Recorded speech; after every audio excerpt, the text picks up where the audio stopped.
భారతదేశానికి కాదు, మా దేశానికి ముఖ్యమంత్రి మోదీజీ ఉన్నారు, మన రాష్ట్రానికి చంద్రబాబు నాయుడు గారు ఉన్నారు, తెలుగు రాష్ట్రాల్లో తెలంగాణకి రేవంత్ రెడ్డి గారు ఉన్నారు. బాగా వినండి, ఈ మేధావులు చిన్న విషయాన్ని కూడా మీడియా ముందుకు వస్తారు.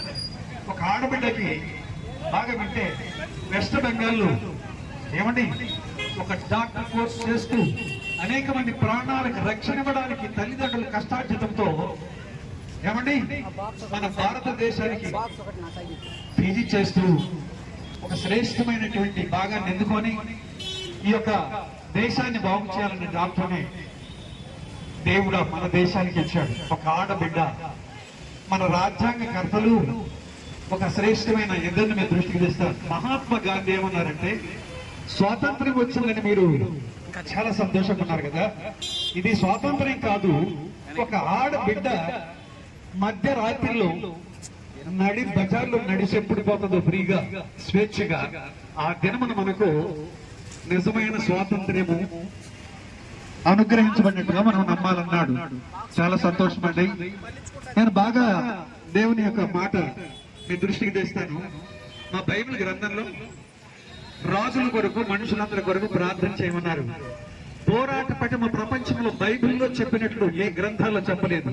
ఎవరో విప్లవకారుల కొరకే వారి కోసం ఈ సబ్జెక్ట్ ఉందని అనేక మంది పోగొట్ట. కానీ బైబిల్ చెప్తుంది, అపోస్తుల కార్యముల గ్రంథం లూకా సువార్త ఏముంటుందంటే, ఘనత వహించిన దయోఫిల అంటే హెబ్రీ గ్రీక్ భాషల్లో మా దేశమును మా రాష్ట్రమును పరిపాలిస్తున్న మీకు యేసుక్రీస్తు నామములు ఈ లేఖనాలు ముద్రిస్తున్నాం. ప్రైజ్ ది లార్డ్ అంటారు.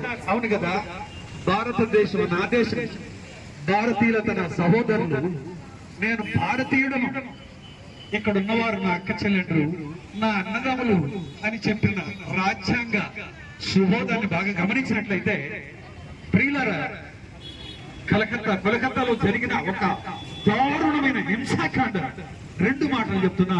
మన భారతదేశం అంటే అహింసా సిద్ధాంతం కలిగింది. అంటే దోమని సీమను కూడా చంపకూడదు, ఎంత బంగారు బాట వేసింది. అలాగే బుద్ధం శరణం గచ్చామి అని అహింసవాదులు వారు కూడా మాంసాన్ని భుజించరు, మాంసం కొరకే ఒక జీవిని చంపరు. ఎంత మంచి భారతదేశంలో ఒక ఆడబిడ్డకి దిక్కు లేకుండా పేరుగాంచిన ఒక పెద్ద హాస్పిటల్, ఏమండి చిన్నది కాదు, మల్టీ స్పెషాలిటీ హాస్పిటల్ కోల్కతాలో ఎన్ని అంతస్తులుందో మీరు పేపర్లో చూశారు, మీరు టీవీలో చూశారు.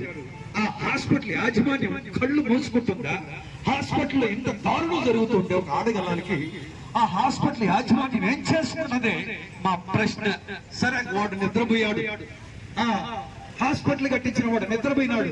మా మేధావులు అనబడినటువంటి దేశ ప్రధాని మొన్ననే ఆగస్టు 15వ తారీఖున ఆడబిడ్డల గురించి చాలా మంచి సందేశం ఇచ్చాడు. 9 రోజులుగా ఈ విషయం గురించి ఒక్క సందేశం లేదండి. మొన్నటిదాకా మా దగ్గరలో ఓట్లు వేయించుకున్నారు సార్ చంద్రబాబు నాయుడు గారు, మా బిడ్డల దగ్గర ఓట్లు వేయించుకున్నాం సార్. మీ పేరు క్రైస్తవులమైన మేము ఓట్లు మిమ్మల్ని ముందుకు తీసుకొని సాధులుగా చేసేవారు. తెలంగాణలో మీరు పరిపాలన చేయడానికి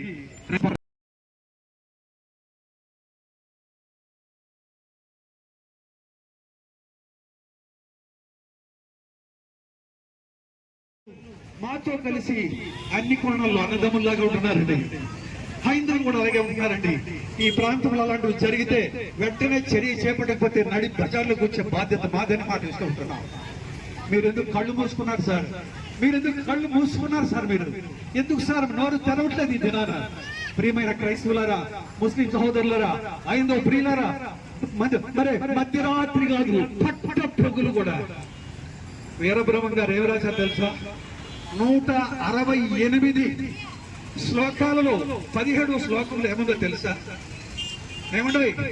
పగలు అన్నదమ్ములుగా అక్క చెల్లెండ్రిగా కనబడుతూ, అన్నా చెల్లెలుగా కనబడుతూ, రాత్రుల యందు రతులకు వారు ప్రాధాన్యం ఇస్తారని, రతులకు పాల్గొంటారని, వాయ వరుసలు ఉండవని వీరబ్రహ్మేంద్ర స్వాములు వారు 168వ శ్లోకములలో 17వ శ్లోకం సాక్ష్యం ఇస్తుంటుందండి. ఆమె మీ తల్లి కదా, మీ చెల్లి కదా, ఎక్కడి నుంచి వచ్చేవారో దుర్మార్గుడా, మూర్ఖుడా, ఆ టైంలో నీ చెల్లి గుర్తుకు రాలేదా? నీ తల్లి గుర్తుకు రాలేదా? నీ తల్లి దగ్గర నుంచి ఏ ముఖద్వారం నుంచి అయితే ఈ పాపిష్టి లోకంలోకి వచ్చావో అది గుర్తుకొచ్చుంటే పరాయి ఆడబిడ్డనల్లా నాశనం చేస్తారా? ఇంత దొమ్మిగా పోయి మూర్ఖులారా, మేధావులారా, మీకు యేసు ప్రభువు నామములో మొదలెట్టచ్చుకల్ని మీరు పిలవచ్చు. పైన భూమి ఆకాశమును సృష్టించిన దేవుడు, ఇలాన్ని కలగజేసిన దేవుడు, లోకములో అతి శీఘ్రంగా నాశనం ముందు మనుషులనే మోదీజీ ల్యాండ్ సార్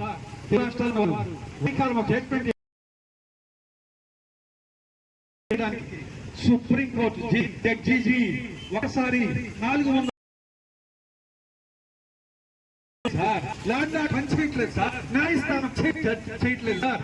కన్న తల్లి వరాతి కొరకు ఏడుస్తున్నారు సార్. హింసించబడిన బిడ్డను చూస్తూ ఉంటే మా బిడ్డలు, ఇక మా బిడ్డలకి రాజ్యాంగం కలగజేసినటువంటి స్వేచ్ఛ ఉందా? దయచేసి వెంటనే స్టార్ట్ చేయండి. పోలీస్ యంత్రాంగం నిద్రపోతుంది, అక్కడ లంచగొండితనం చేస్తుంది వెస్ట్ బ్యాంక్.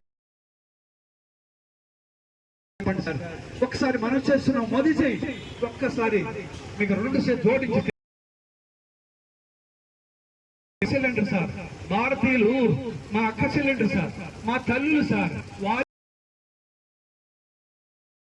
ఒకే స్త్రీ వలన జననమైంది ప్రపంచమంతా కూడా. అలాంటి స్థితిలోనే మేము వచ్చి ఈ దినాన్ని మేము మనం చేస్తున్నాం. వెంటనే ల్యాండ్ ఆర్డర్ ప్రారంభించండి. సుప్రీంకోర్టు వెంటనే దీని మీద చర్య తీసుకోవాలి. అలాంటి నిందులు, అలాంటి దొంగలకి వెంటనే రాజ్యాంగంలో ఏసగా పనిచేస్తూ వారి కోసం అలాగా ప్రయోగించి దయచేసి ఆ బిడ్డలకి న్యాయం చేయండి. మీరు ఉదయకాలానికి గాను మంచి స్టేట్మెంట్ 24 గంటలు ఇకపోతే అన్నదినం ఇదే స్థలంలోనే కూడతాం, దేశమంతా ఏకం చేస్తాం. ఢిల్లీ నగరాన్ని ఒక్కసారి గడగడలాడించి మేమేంటో అన్ని మతముల వారు, ఇక్కడ మతం కులం లేదు సార్, స్త్రీ జాతి పురుష జాతి కోసం ఏడుస్తున్నాం సార్. ఒకసారి దృష్టించి న్యాయం చెయ్యండి. చేయకపోతే 24 గంటల తర్వాత పాదయాత్రతో ఇక్కడి నుంచి బయలుదేరుతాం సార్. ఎంత చూసినా సరే ఢిల్లీ నగరాన్ని తొక్కి ఆ మెట్ల దగ్గరకు వచ్చి మీ ప్రధానత్వం మాకొద్దు సార్, మీ మధ్యత్వం మాకొద్దు సార్ అని చెప్పి మెట్టు గద్దె దించేదాకా మేము విడిచిపెట్టాం. ఓట్లేసి గెలిపించాం, సీట్లో కూర్చోబెట్టాం, సింహాసన ఆసీనులై బయటికి మాట రాకుండా మీ ఇష్టరాజ్యంగా మీకు నచ్చినట్లుగా భారత మాతను గౌరవించే దేశముగా స్త్రీలను భద్రపరచండి సార్. జై మాతాజీ అంటారు, జై భారత మాతాజీ అంటారు. తల్లికి న్యాయం చేయలేని మీ పరిపాలన, చెల్లికి న్యాయం చేయలేని మీ పరిపాలన మాకెందుకు సార్, మాకెందుకు సార్? దయచేసి అన్ని కారణాల్లో చర్యలు చేపట్టి న్యాయం చేయాలి. ఆంధ్ర రాష్ట్రంలో ఉన్న ముస్లిం సహోదరులరా, హైందవ సహోదరులరా, క్రైస్తవ సహోదరులరా, విప్లవకారులరా, వెంటనే మాతో కూడా కలిసి, మేము మీతో కలిసి ఢిల్లీ నగరానికి పాదయాత్రతో మళ్ళీ బయలుదేరాలి. రాష్ట్రాలు కదలాలి. న్యాయం జరగకపోతే రాబోయే రోజుల్లో ఏ ఆడబిడ్డ తన మానాన్ని కాపాడుకునే శక్తి లేదు, రాదు, రాబోదు. ఇది ఏకపాత్ర సార్, ఇది మై సభ సార్, ఇది బటుమాయమైపోతున్న మై సభ సార్. ఇది ఆడగూతురికి క్షేమమునిచ్చేది కాదు. కాబట్టి దయచేసి న్యాయం చేయాలని ప్రభు అయిన యేసుక్రీస్తు నామమున అల్లా పేరిట మేము విన్నవిస్తున్నాం. న్యాయం చేయండి, సహకరించండి.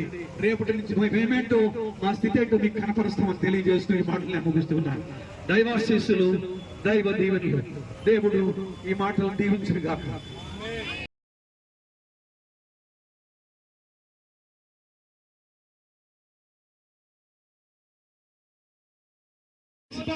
ఒక దగ్గర చేయలేదు, నేటి దొండగలు పట్టుకున్న దాఖలు మాకు గమనించండి సార్. మా కడుపు ఏంటంటే మేము హైందువులము, భారతీయులము, నానా రకాల మతాలున్నా కూడా ఆడగళ్ళకు జరుగుతున్న ఒక అహింస, ఏమండి హింస ఎంత దారుణమైనది. దాన్ని ఖండించడానికి ఒక్కరు ముందుకు రావట్లేదే. భారతదేశం ఎంత పెద్దది, 130 కోట్ల మందికి మరి దాటిపోతున్న సంఖ్య. నలుగురు వీధిలోకి వచ్చి అయ్యో అన్యాయం జరిగింది ఆడబిడ్డగా చెప్పడానికి దిక్కులేదా? ఇంతేసి భవనాలు కట్టుకున్నారు, మీకు రోజు సంభవించదా? ఇంతేసి పెద్ద షాపులు కట్టారు, మీకు ఒక రోజు మీ బిడ్డలకి ఈ దుర్గత సంభవించదా? దానికి వీధిలోకి రావడానికి మీకు ఎందుకు మనసు పుట్టడం లేదు? దేశం ఎందుకు మౌనంగా ఉండాలా? దేశ జనాభా విస్తరించడం తప్పు కాదు, కానీ జనాభా నశించిపోతుంది ఇలాంటి మేధావుల యొక్క పరిపాలన కింద. సార్ దయచేసి నమస్కరించి చెప్తున్నాం, వెంటనే భారతదేశానికి న్యాయం చేయండి సార్. వెస్ట్ బెంగాల్కి వెళ్ళండి సార్. మోదీజీ వెస్ట్ బెంగాల్ గురించి మరి ఒక స్టేట్మెంట్ ఇవ్వండి, ఒక చర్య తీసుకోండి. చంద్రబాబు జీ రామందర్ రెడ్డి జీ క్యా దేఖ్తే తుమే? ఏమి చూస్తున్నారు సార్ మీరు?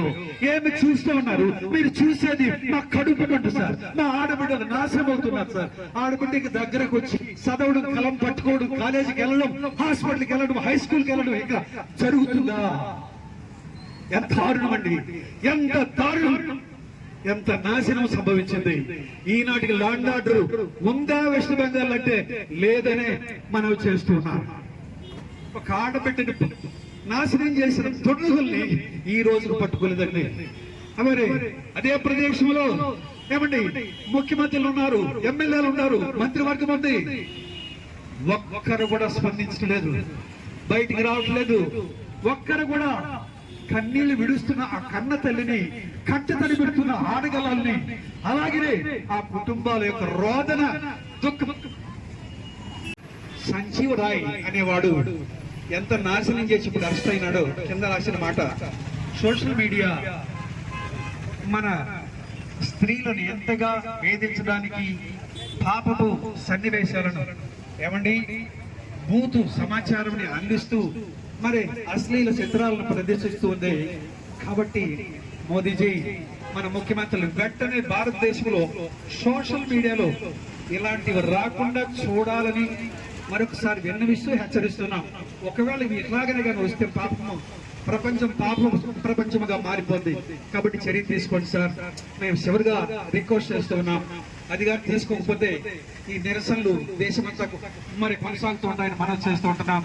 గొప్ప మనసు తెచ్చుకొని మీడియా వ్యక్తులు కూడా సహకరించాలని మనం చేస్తూ ఉంటున్నాం. ఈ యొక్క సోషల్ మీడియాలో ఒకప్పుడు సినిమాలో సెన్సార్ బోర్డు చిన్న బూత్ పాట వచ్చినా కూడా కేసులు ఇచ్చాయి.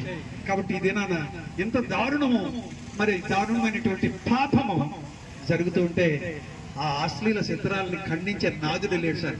దాని మీద చర్య తీసుకొని మనం చేస్తున్నాం. దైవ సెలవు.